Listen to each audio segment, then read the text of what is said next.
Oscar, గ్రామీ అవార్డులు గెలుచుకున్న స్వరకర్త AR Rahman, ఆయన భార్య సైరా భాను విడిపోతున్నారు.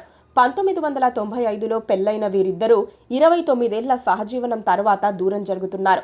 విడాకులను సైరా తరపు న్యాయవాది తొలుత ప్రకటించారు. తర్వాత రెహమాన్ దాన్ని ధృవీకరించారు. సైరా తరపు లాయర్ వందనా షా ఈ జంట విడిపోవాలనే నిర్ణయానికి సంబంధించి అధికారిక ప్రకటన విడుదల చేసిన కొద్దిసేపటికే రెహమాన్ కూడా ఒక ప్రకటన చేశారు. పెళ్లైన చాలా సంవత్సరాల తర్వాత శ్రీమతి సైరా తన భర్త మిస్టర్ రెహమాన్ నుండి విడిపోవడానికి కఠినమైన నిర్ణయం తీసుకుంది. వారి సంబంధంలో ముఖ్యమైన భావోద్వేగ ఒత్తిడి తర్వాత ఈ నిర్ణయం తీసుకోబడింది.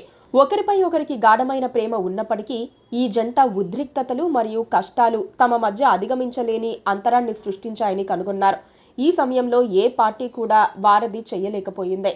నొప్పి మరియు వేదనతో తాను ఈ నిర్ణయం తీసుకున్నట్లు శ్రీమతి సైరా ఉద్ఘాటించారు. శ్రీమతి సైరా తన జీవితంలోని ఈ కష్టమైన అధ్యాయాన్ని నావిగేట్ చేస్తున్నందున ఈ సవాలు సమయంలో ప్రజల నుండి గోప్యత మరియు అవగాహనను అభ్యర్థిస్తుంది అని లాయర్ చెప్పారు. తమ వివాహ బంధం తెగిపోవటంపై రెహమాన్ కూడా సున్నితంగా, గౌరవంగా స్పందించారు. మా వైవాహిక బంధం త్వరలో 30 ఏళ్లకు చేరుకుంటుందని సంతోషించాం. అయితే అనుకోని విధంగా ముగింపు పలకాల్సి వచ్చింది. పగిలిన హృదయాలు దేవుడిని సైతం ప్రభావితం చేస్తాయి. కానీ పగిలిన ముక్కలు మళ్లీ యథావిధిగా అతుక్కోలేవు. అయినప్పటికీ మా దారుల్లో అర్థాన్ని వెతుక్కుంటామని ఆయన అన్నారు. రెహమాన్, సైరాకు 3 పిల్లలున్నారు. 2 అమ్మాయిలు, 1 అబ్బాయి. ఖతీజా, రహీమా, కుమారుడు అమీన్లకు వాళ్ళు తల్లిదండ్రులు. 2 ఏళ్ల క్రితం పెద్ద కుమార్తె ఖతీజా పెళ్లి జరిగింది.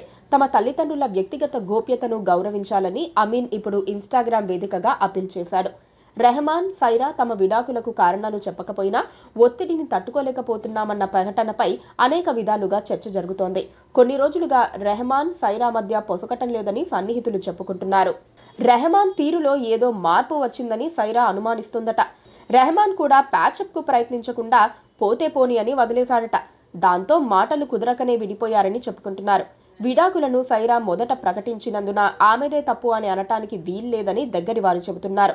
మరోపక్క సెలబ్రిటీల మధ్య ఈగోతో పాటు కొంతకాలానికి జీవితం బోర్ కొట్టినందునే విడిపోతూ ఉంటారని ప్రముఖ విడాకుల లాయర్లు చెబుతున్నారు. సెలబ్రిటీల ఫ్యామిలీలో వెరైటీ కోరుకోవటం కారణంగా ఇక నువ్వు వద్దులే అని ఎవరికి వారు విడిపోతూ ఉంటారట. పైగా బయట వారి ప్రమేయం కారణంగా కూడా విడాకులు తప్పటం లేదట.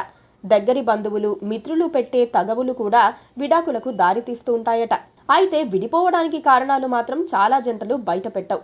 సమంత, నాగచైతన్య విడాకులు తీసుకుని ఇన్ని రోజులైనా అందుకు కారణాలు మాత్రం ఇంతవరకు ప్రకటించలేదు. Please do subscribe to Please do subscribe to Please do subscribe to Please do subscribe to Please do subscribe to Please do subscribe to KTV Telugu. KTV Telugu. KTV Telugu. KTV Telugu. KTV Telugu. KTV Telugu. Please do subscribe to KTV Telugu.